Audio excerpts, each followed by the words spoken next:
Okay, good morning. આપણે આજના લેક્ચરમાં ટોપિક સ્ટડી કરશું વિસ્કોસિટીના માપન માટે વપરાતા પદ્ધતિઓની યાદી. તો એમાં પહેલું છે કેપિલરી વિસ્કોમીટર. એમાં જે છે ઓસ્ટ્રાવાલ્ટ વિસ્કોમીટર, બરાબર છે. નેક્સ્ટ જોઈએ રોટેશનલ વિસ્કોમીટર. તો એમાં કોએક્સિયલ અને સિલિન્ડર રોટેશનલ વિસ્કોમીટર. પછી cone and plate type viscometer, parallel plate rotational viscometer. પછી flow through restriction type viscometer, જેમાં આપણે સેબોલ્ડ વિસ્કોમીટર, ફોર્ડ કપ વિસ્કોમીટર અને ઝોન કપ વિસ્કોમીટર. આપણે આ સિલેબસમાં 3 જે વિસ્કોમીટર છે એ ડિટેલમાં સ્ટડી કરશું, બરાબર. ચોથું છે flow around absorption type viscometer. તો એમાં રોલિંગ બોલ, ફોલિંગ બોલ અને રાઇઝિંગ બબલ. તો આટલા જે એમાં જે વિસ્કોમીટર છે, બરાબર છે. તો આટલા જે છે એ વિસ્કોસિટીના માપન માટે જે વપરાતી અલગ અલગ પદ્ધતિ છે એની યાદી છે. તો ફાઇનલ એક્ઝામમાં પૂછાય તો આ રીતે તમે એમાં લખી શકો, બરાબર છે. જોઈ લ્યો એક વખત. કેપિલરી વિસ્કોમીટર, બરાબર. એમાં ઓસ્ટ્રાવાલ્ડ વિસ્કોમીટર. પછી રોટેશનલ વિસ્કોમીટરમાં coaxial cylinder rotational viscometer, cone and plate type viscometer, parallel plate type rotational viscometer, flow through restriction type viscometer. એમાં પણ Saybolt viscometer, Ford cup viscometer, Zahn cup viscometer, Zahn cup sorry. પછી flow around absorption type viscometer, જેમાં rolling બોલ, falling બોલ અને rising bubble. આટલા જે છે એ આપણે જે છે વિસ્કોસિટીના માપન માટે વપરાતી જે પદ્ધતિ છે એની યાદી છે. રેડી? જોઈ લ્યો એક વખત.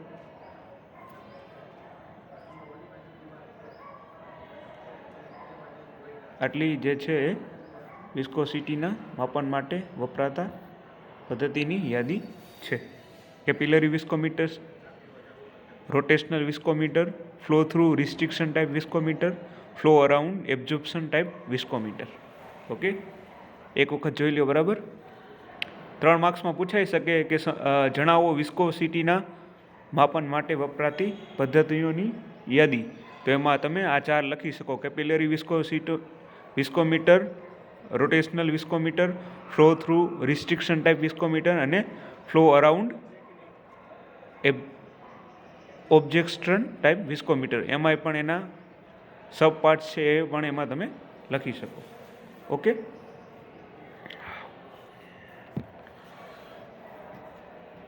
ઓકે. તો નેક્સ્ટ આપણે ટોપિક જોશું જે છે સેબોલ્ડ વિસ્કોમીટર. મોસ્ટ આઈએમપી છે ફોર એક્ઝામ પ્રિપેરેશન.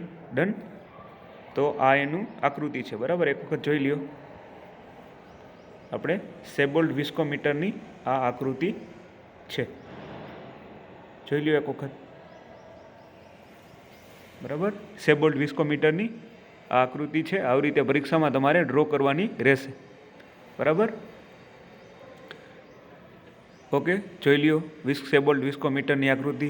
ફાઇનલ એક્ઝામમાં પૂછાય કે સમજાવો સેબોલ્ડ વિસ્કોમીટર. તો તમારે સૌથી પહેલાં આવી રીતે આકૃતિ ડ્રો કરવાની, બરાબર. તો એના વિશે સ્ટેપ બાય સ્ટેપ સમજતા જઈએ, બરાબર. એની આકૃતિ છે. રેડી? તો જ્યાં સેબોલ્ડ વિસ્કોમીટર છે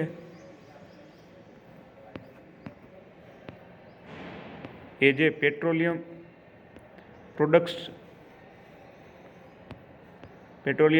પ્રોડક્ટ્સની વિસ્કોસિટી માપવા માટે આનો ઉપયોગ થાય છે, બરાબર. સેબોલ્ડ વિસ્કોસિટી શેના માટે? તો પેટ્રોલિયમ પ્રોડક્ટ હોય એની વિસ્કોસિટી માપવા માટે આનો ઉપયોગ થાય છે. હવે આપણે આકૃતિમાં દર્શાવ્યા પ્રમાણે સેબોલ્ડ વિસ્કોમીટરમાં એક પાત્ર હોય છે જેમાં પ્રવાહીની વિસ્કોસિટી માપવાની હોય. તે પ્રવાહી એમાં ભરવામાં આવે છે, બરાબર.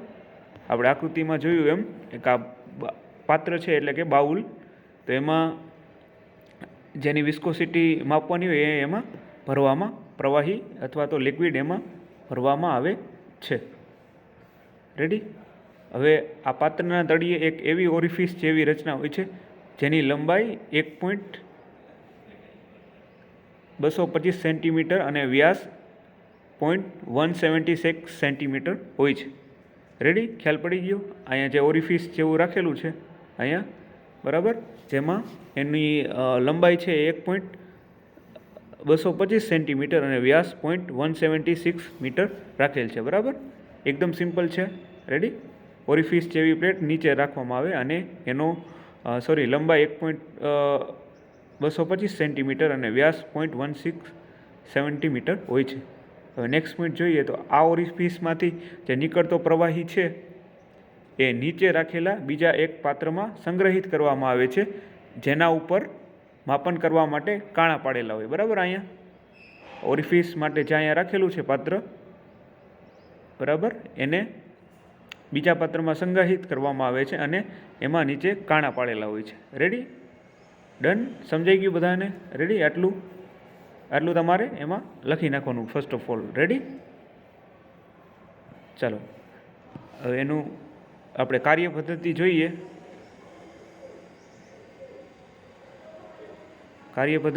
તો શું કરવાનું? સૌથી પહેલાં સૌપ્રથમ જે પ્રવાહીની વિસ્કોસિટી માપવાની હોય એ પ્રવાહીને આપણે જે છે પાત્રમાં ભરવામાં આવે છે. રેડી, જે પ્રવાહીની વિસ્કોસિટી માપી હોય એને એ પ્રવાહીમાં ભરવામાં આવે છે. રેડી, નેક્સ્ટ જોઈએ. પછી શું કરવાનું? તો ત્યારબાદ આ પ્રવાહીને પાત્રની નીચે આવેલી ઓરિફિસ જેવી રચનામાંથી પસાર કરવામાં આવે. બરાબર, સૌ પ્રથમ તો વિસ્કોસિટી માપવાની એને આમાં ભરવામાં આવે.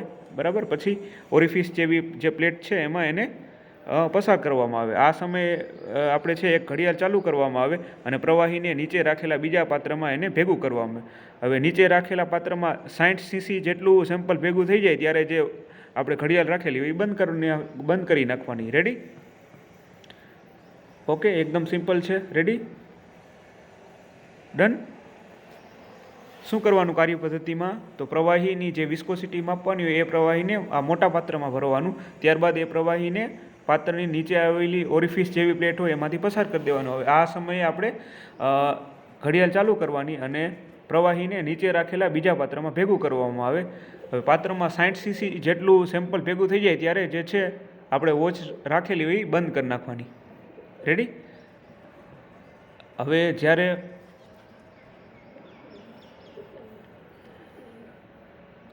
આ ઓરિફિસમાંથી જે છે 60 સીસી જેટલું જે છે સેમ્પલ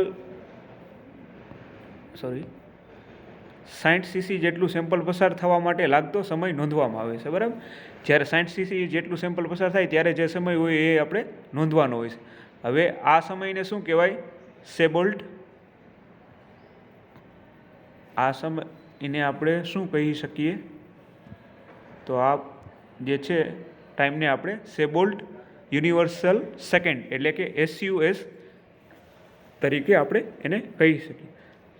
હવે નીચે જે સૂત્ર દર્શાવેલા છે એના મદદથી આપણે સેબોલ્ટ યુનિવર્સલ સેકન્ડ ઉપરથી વિસ્કોસિટીની ગણતરી કરવામાં આવે.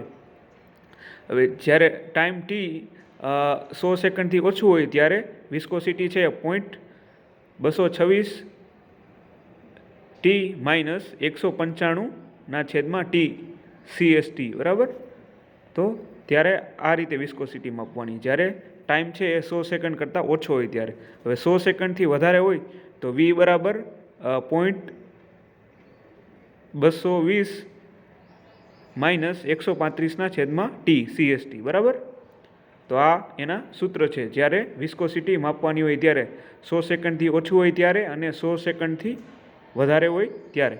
બરાબર, ખાસ સૂત્ર તમારે પરીક્ષામાં લખવાનું રહેશે. બરાબર, કે જ્યારે જે છે ટાઈમ 100 સેકન્ડ કરતાં ઓછો હોય ત્યારે વિસ્કોસિટી કેટલી અને ટાઈમ જે 100 સેકન્ડ કરતાં વધારે હોય ત્યારે કેટલો વેલોસિટી. બરાબર, તો આ સૂત્રની મદદથી આપણે વિસ્કોસિટી માપી શકીએ.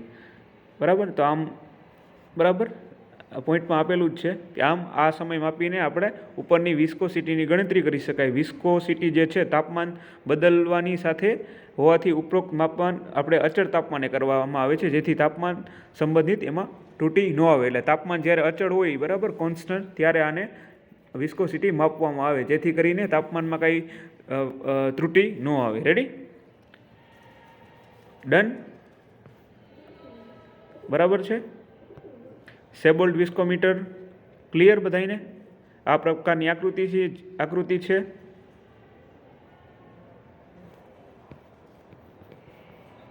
ઓકે, અને એની કાર્ય પદ્ધતિ એકદમ સિમ્પલ છે. રેડી? વિસ્કોસિટીના માપન માટે આપણે વપરાતી પદ્ધતિઓની યાદી જોઈ, પછી સેબોલ્ડ વિસ્કોમીટર જોયું. તો શેના માટે સેબોલ્ડ વિસ્કોમીટર? ખાસ એનું પેટ્રોલિયમ પ્રોડક્ટની જે વિસ્કોસિટી માપવા માટે વપરાય છે.